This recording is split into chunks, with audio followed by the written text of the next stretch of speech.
l'Université Cheikh Anta Diop de Dakar, à travers le Centre de recherche économique appliquée de la Faculté des sciences économiques et de gestion, a organisé un colloque international en collaboration avec des universités étrangères, à savoir Cap Afrique du Québec et Graal de l'Université d'Alberta du Canada.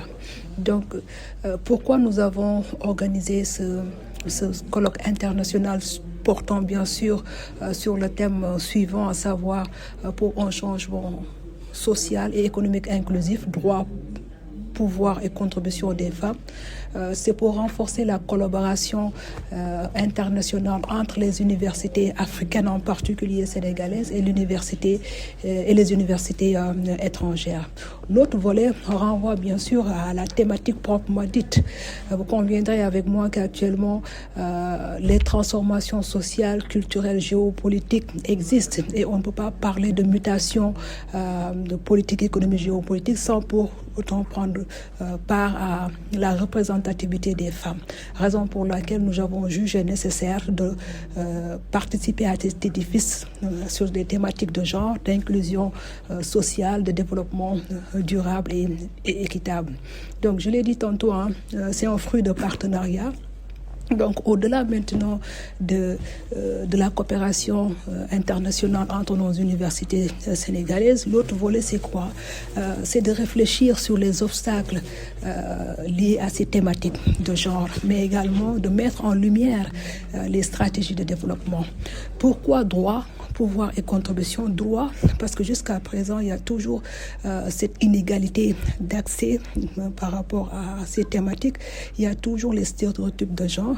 Et pourquoi pouvoir?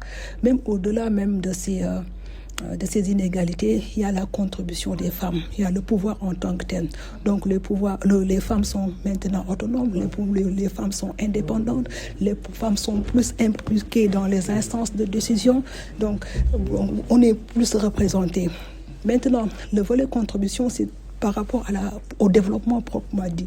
Est-ce que c'est un développement politique? Est-ce que les changements pourront affecter ce développement économique? Est-ce que ces changements pourront affecter le développement social? Donc, vous voyez qu'on a bien pensé un peu à ces trois caractéristiques qui pourront renforcer davantage les politiques publiques liées à ces thématiques de genre. Ouais, c'est ce que je disais tantôt. Donc, l'actualité porte sur ça.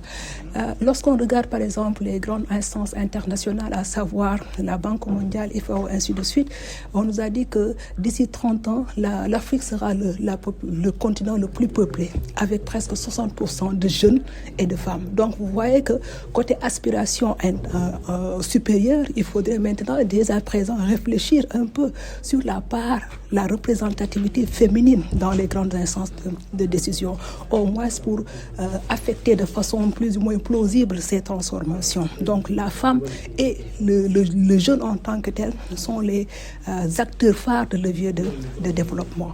Et l'autre volet, c'est quoi? L'autre volet, c'est oui, moi en tant que femme, parce qu'aujourd'hui on a bien choisi notre conférencière qui est Maître Aïssata Tall Sall, qui est une femme de valeur, une femme d'incitation, une femme avec un parcours épineux mais jalonné de réussite. Donc vous voyez qu'on a très ciblé notre conférencière, raison pour laquelle également elle a apporté sa pierre à l'édifice, donc en nous parlant un peu du parcours de la femme en tant que telle. Oui, pourquoi on doit parler de mutation, comment on va adopter cette mutation, mais quelles sont les recommandations.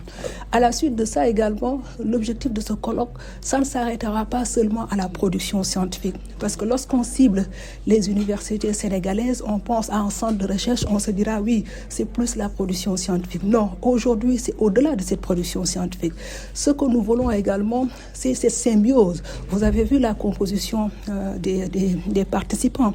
On a des participants venus d'horizons divers, avec en ligne et en présentiel. On a les acteurs de la société civile. On a presque 7 ministères représentés ici.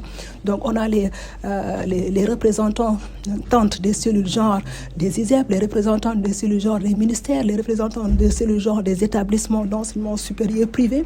Donc vous voyez que on a ratissé davantage cette pluralité d'acteurs femmes lors de ce colloque. De telle sorte que l'objectif de ce colloque aura une double posture.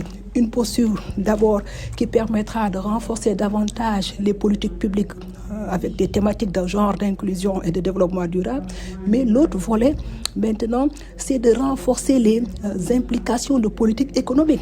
Parce que c'est bien beau d'organiser une conférence, mais si, in fine, on n'a pas de recommandations pertinentes, plausibles, explicites, qui pourraient participer un peu à l'émergence de nos économies, donc on passe pas carrément à côté. Et je pense que l'UCAD abritera durant ces 2 jours cet espace de dialogue donc, entre les différents acteurs afin de proposer des recommandations pertinentes et adéquates liées à ces thématiques.